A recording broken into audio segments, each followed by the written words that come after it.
오늘 이 새벽에 우리에게 주신 하나님의 말씀은 요한계시록 21장 9절에서부터 22장 5절까지의 말씀, 우리 다 같이 한 목소리로 합독하시겠습니다. 시작.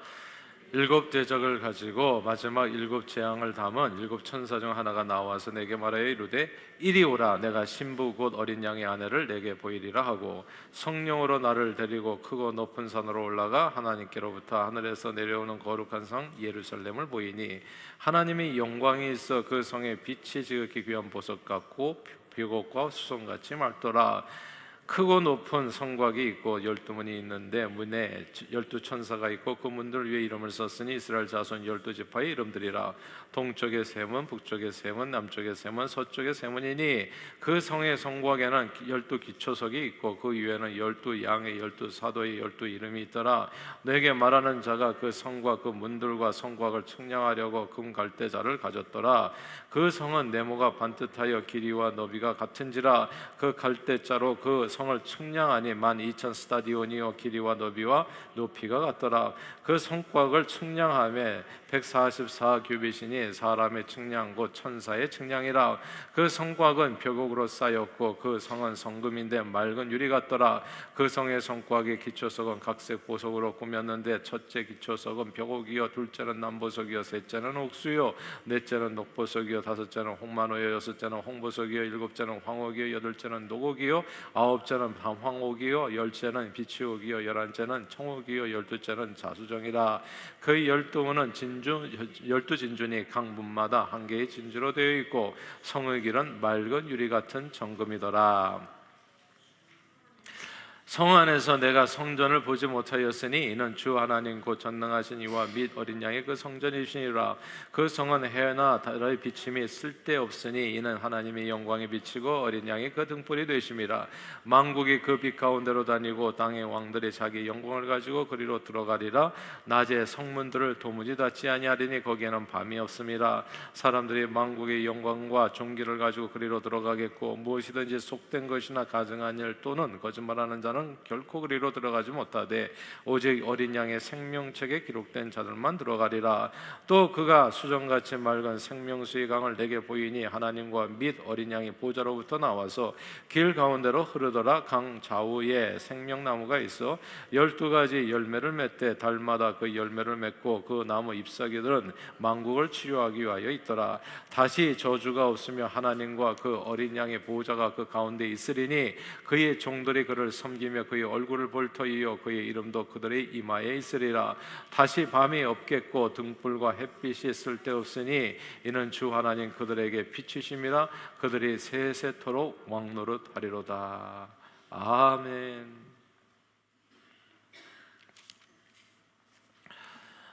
구약 시대에 하나님의 선택받은 백성 이스라엘의 수도는 예루살렘 성이었습니다. 예루살렘의 이 기원은 창세기 아브라함 때로 거슬러 올라가죠. 아브라함이 조카 롯을 구하기 위해 여러 왕들과 전쟁을 치르고 승리하여 돌아올 때 살렘 왕 멜기세덱을 만나게 됩니다. 살렘 왕 멜기세덱을 만나서 그에게 11조를 바치는 내용이 나오죠. 이때의 살렘이 지금의 예루살렘으로 보이는데 예루살렘의 히브리어인 예루살라임은 예루라고 하는 터 기초라는 뜻을 가진 히브리어와 살라임 히브리어로 이제 평화죠. 이 평화라는 단어의 합성어로서 이제 예루살렘은 평화의 땅이다라고 하는 그런 의미로 이해할 수 있습니다. 그러나 예루살렘을 이스라엘의 성지요 심장이 되게 한 것은 무엇보다도 다윗 왕 때 예루살렘을 수도로 삼고 원래 헤브론이 수도였죠. 헤브론이 수도였는데 천도를 합니다. 그래서 예루살렘을 수도로 삼고 그리고 예루살렘 성내에 성전을 짓겠다고 결심한 때로부터입니다. 그리고 다윗의 아들 솔로몬 왕 때 드디어 성전이 건축되지요. 그래서 이 성이 예루살렘 성이 시온성이라고도 불리게 되는 겁니다. 하나님이 계시는 하나님의 영광이 가득한 저 멀리 배는 나의 시온성. 이제 찬양 가사 이렇게 시온의 대로가 그 마음에 있는 자는 복이 있다. 이 시온성으로 불리는 이 예루살렘은 하나님의 선택과 임재 그리고 하나님의 보호와 영광의 장소가 된 것입니다. 그러나 예루살렘 성전이 있는 이 예루살렘 성은 솔로몬 왕 이후에 이스라엘 백성들의 우상 숭배와 악행으로 인해서 이런저런 고초를 겪게 됩니다. 그리고 결국 바벨론 제국의 남유다 왕국이 멸망하면서 성전과 함께 크게 훼손되어 버렸습니다. 이제 파괴된 것이죠.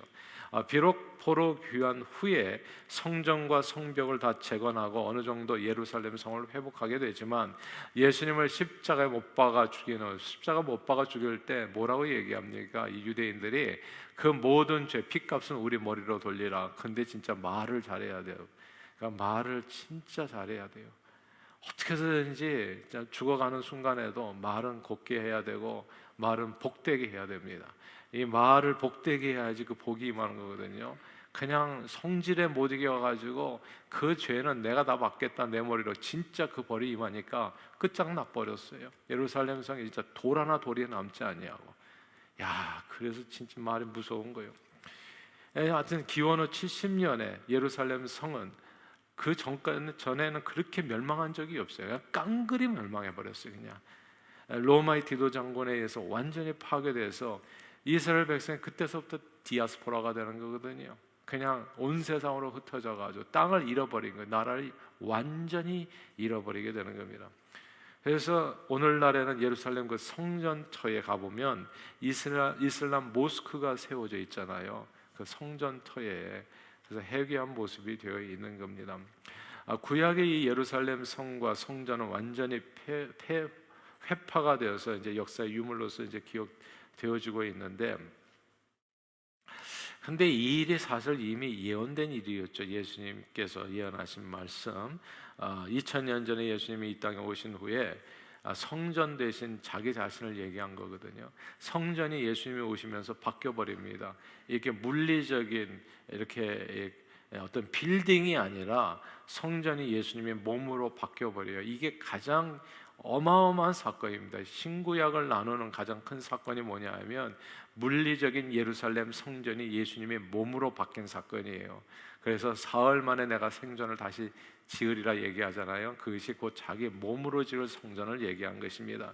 예수님이 계신 그곳이 성전이 되어진다. 그러니까 하나님 나라가 여기 있다 저기 있다가 아니라 너희 안에 너희 가운데 있는 것이고 너희가 성전인 줄을 알지 못하느냐. 이게 예수님이 계신 그곳이 이제 성전이 되어진다는 것을 말씀하신 겁니다. 그래서 예수님이 오신 이후로는 그 예루살렘에 있는 어떤 물리적인 공간에 있는 빌딩이 성전이 아니라 저와 여러분들 예수 믿는 이들의 모임인 교회가 하나님의 성전이 되는 겁니다. 이 땅의 교회는 예수님을 구원자와 주로 고백하는 하나님의 사람들의 모임, 그리고 이 땅의 교회는 성령으로 잉태하여 세워진 성전 되신 예수 그리스도의 몸이기도 합니다. 그러나 already 비록 하나님의 임재와 통치를 상징하는 하나님의 나라가 이 땅에 세워진 교회 안에 이미 이루어졌다고 하더라고요. 그래서요, 교회 안에서 이렇게 모여서 기도하는 게 엄청 중요한 거예요. 그러니까 저는 이게 제가 드릴 말씀이 그렇게 많지 않은데 신앙생활은 기도생활이에요. 딴 게 아닙니다. 사실 진짜 기도를 많이 하셔야 돼요. 그러면 하나님의 은혜가 임하는 거예요. 예수 이름으로 드리는 기도, 이 성전에서 함께 모여서 드리는 기도를 통해서 그 하나님의 역사가 나타나는 겁니다. 영광이 나타나는 거예요.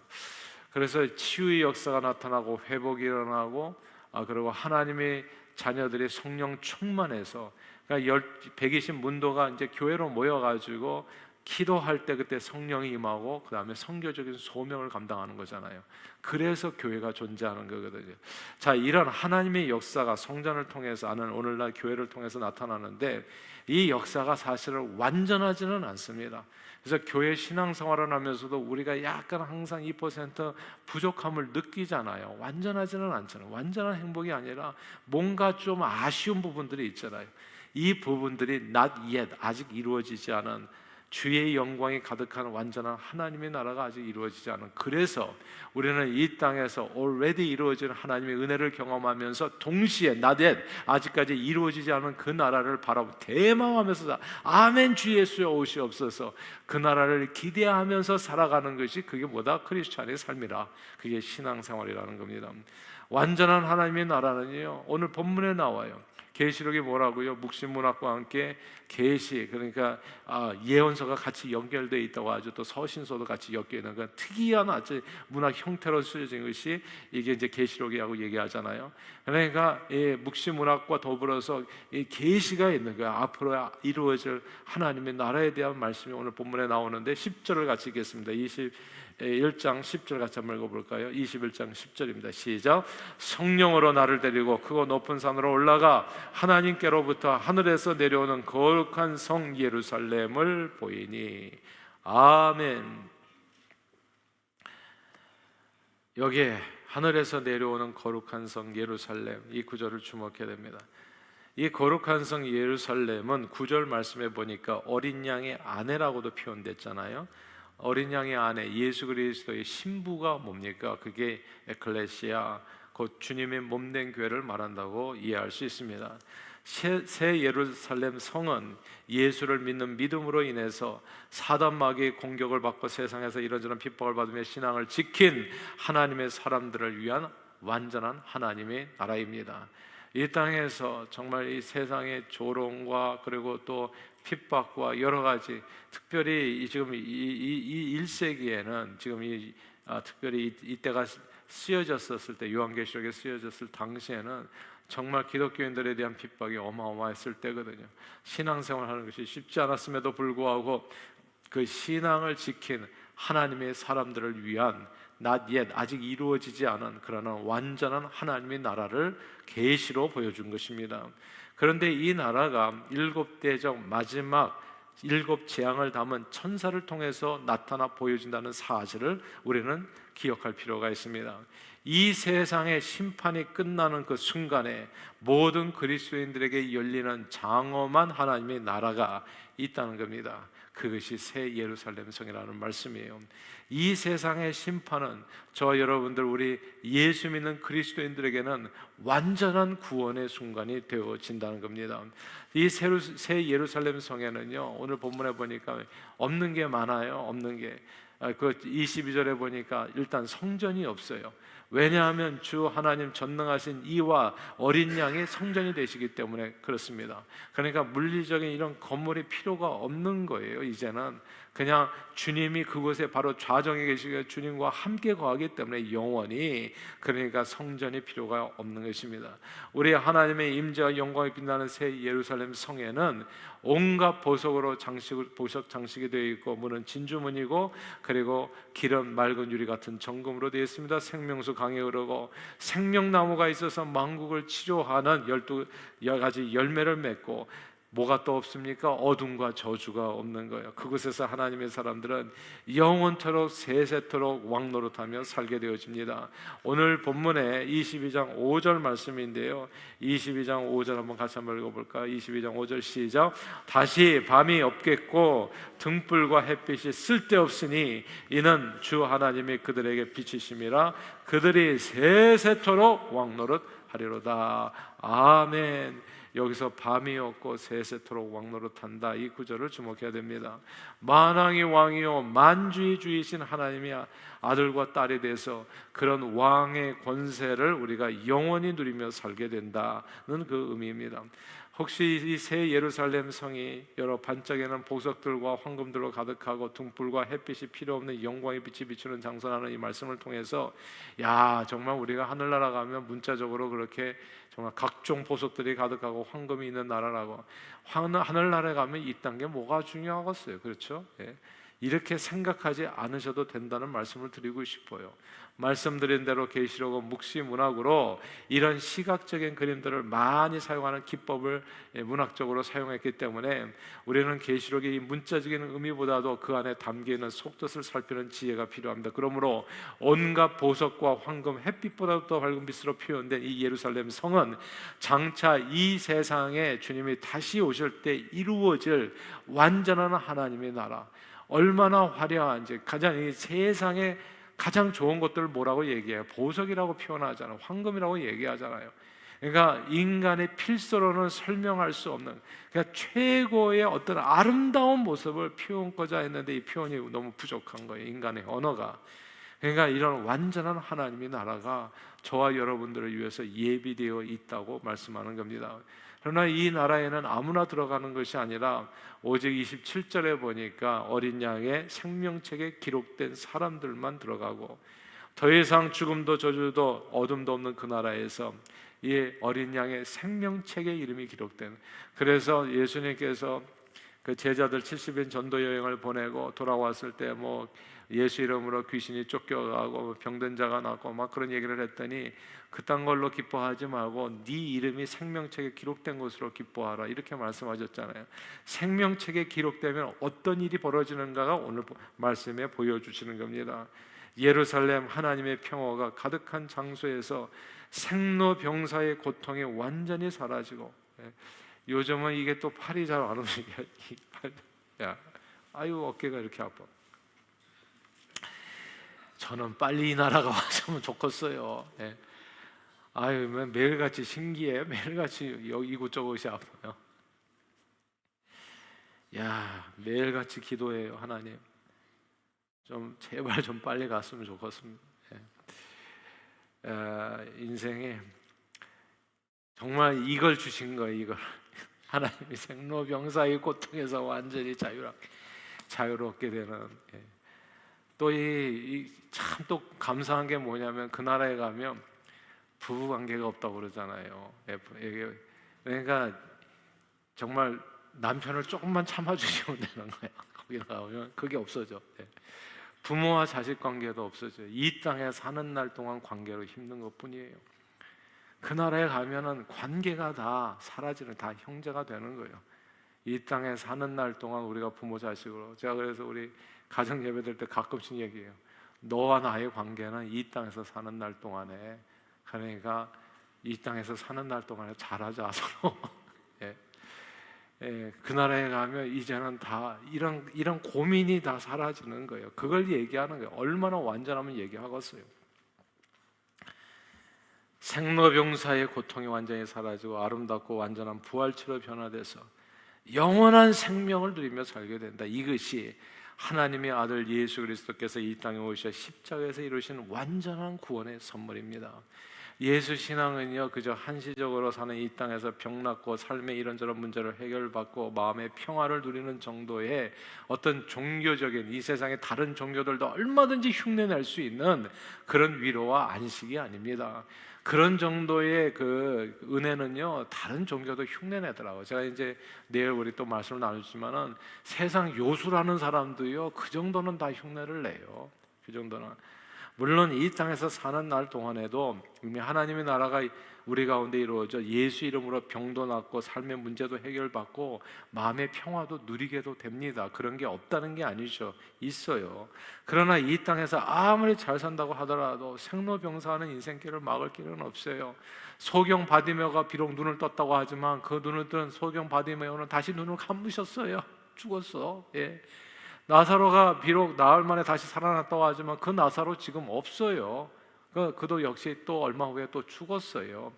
생로병사하는 인생길에서 우리가 받는 은혜라는 게 이렇게 한시적이라는 그런 안타까운 말씀을 드리는 거예요. 우리는 이 땅에 사는 날 동안에 죄와 저주와 사망을 완전히 이길 수가 없습니다.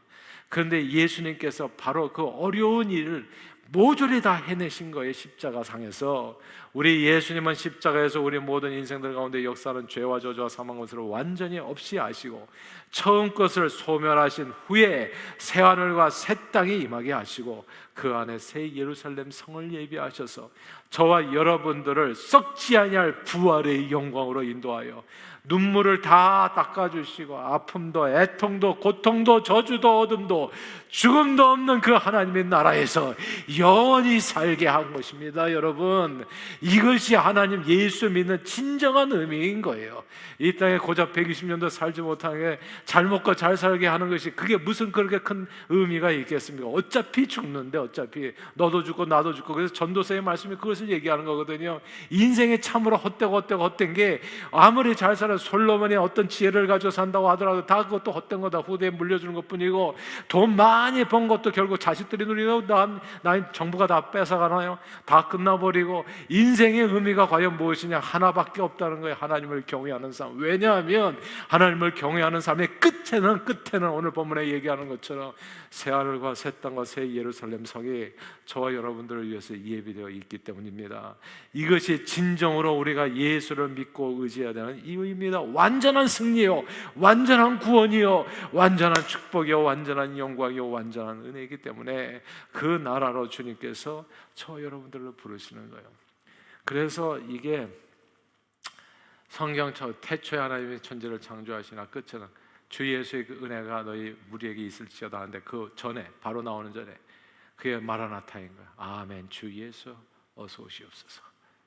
저는 이것이 우리 교단 CNMA가 구원의 주, 성결의 주, 치유의 주, 그리고 다시 오실 왕이에요. 우리는 그냥 다시 오시는 주님을 고대하는, 그것이 크리스천의 신앙생활입니다. 그걸 목표로 해서 달려가는 거예요. 이 땅의 모든 고생과 수고가 다 끝나고 난 다음에, 그 다음에 이어지는 또 따분한 둘째 사망으로 가서 불과 유황벗에 던져지는 그런 비참한 인생이 아니라, 우리는 눈을 감는 그 순간에 천국으로 들어가는 관문이 돼서 정말 아브라함의 품 안에서 영원히 왕노릇하면서 살게 된다는 것. 그러므로 이 땅의 삶이 때로 저와 여러분들을 낙심케 하고 힘들게 하고 괴롭게 할지라도, 그날의 영광을 바라보면서 고작 120년도 살지 못하는 세상에서 예수 이름을 붙들고 믿음의 인내로 승리하는 저 여러분들이 다 되시기를 바랍니다. 한 분도 빠짐없이 그 나라를 소망 가운데 기대하면서 믿음으로 새하늘과 새 땅 새 예루살렘에서 영원한 생명을 축복으로 누리는 그 순간을 마라나타, 정말 갈망하는 마음으로 이 땅에 살아가는 날 동안 우리가 행해야 될 두 가지, 서로 사랑하면서 살고요, 그리고 복음의 일꾼으로서 쓰임받게 되기를, 그래서 그 순간을 기쁨으로 준비하는 저 여러분들이 다 되시기를 주의 이름으로 축원합니다. 하나님 아버지, 죄와 저주와 사망 권세에 매여 신음하는 인생들을 불쌍히 여겨 예수 그리스도를 이 땅에 보내주시고, 예수 이름으로 우리가 감히 상상도 할 수 없는 놀라운 구원과 영생의 축복을 허락해 주심을 감사합니다. 이 세상의 삶이 아무리 힘들고 어렵다고 하더라도 계시록에 주어진 이 장차 나타날 영광된 그 새 하늘과 새 땅 새 예루살렘 성을 바라보며 소망 가운데 믿음으로 승리하는 저희 모두가 되도록 오늘도 성령님 우리 심령을 주장해 주시고, 서로 사랑하며 복음을 땅끝까지 지나는 일에 그날을 준비하면서 우리 발걸음을 하늘길로 인도해 주시옵소서. 예수 그리스도 이름으로 기도하옵나이다. 아멘.